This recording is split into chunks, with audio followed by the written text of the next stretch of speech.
I didn't see it when it originally came out.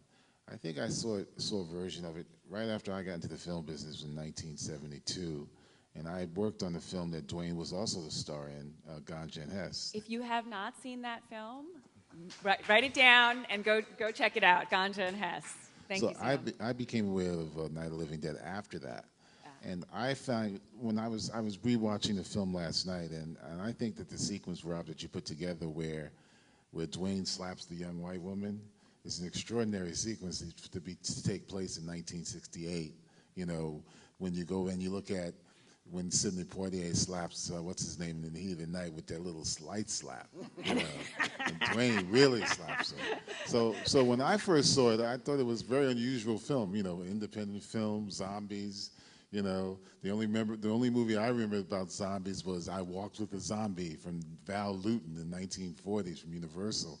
So I thought it was a very unusual film to have, you know, zombies and to have a black male leading man, which I thought was extraordinary, you know, because as Mark was saying, the only one that I was aware of up to that point was Sidney. But, you know. But isn't race part of the horror? I throw that out to you all. I mean, you know, could you have this in another genre film in 1968, or did it have to be a horror film? And is race part of that horror? I think there's an incredibly deep pessimistic thing in this that you know the movie at the end basically says, yeah, we live in a country where a black man can be the hero and save the day, and then he's going to get shot down. Right, right. Elvis Mitchell, he says he did all the right things, and then he's shot in the head. Right, and to have this movie come out in theaters, you know, months after the assassination of Dr. King, it's you know, obviously nobody would have anticipated that, but the movie was incredibly in tune with the political and cultural and racial moment. You know, he was a smart filmmaker, and he understood the moment that he was living in. Well, I don't know, Mark. I'm not sure I completely agree. Yeah, let's I'm not sure.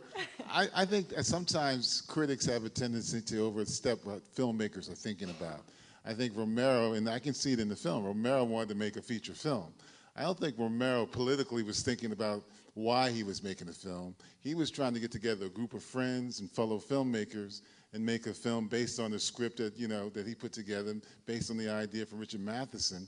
And I don't think, you know, maybe in retrospect he might say he was thinking about it from a political and social perspective, but I don't think he was when he was making it. Most of us don't. Most of us who make films, we have an agenda, we make the film, and then the film resonates with audiences or they don't. And then you think, oh yeah, maybe there was a political and social connection. But I don't think Romero was thinking like that, quite honestly. But I do think that the... Oh, this is great, we're getting into it. I think it's rather interesting to hear George say, as he does in the film, that perhaps he should have made more of a comment on the racial issues, the racial angles. I think I disagree with that as well.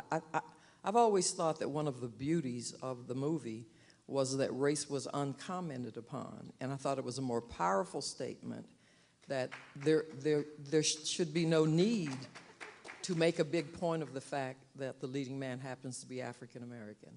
And I think George contributed more in that vein than he might have in a polemic, if it had gotten off into the polemic of just everything else that was happening in 1968 was of that ilk.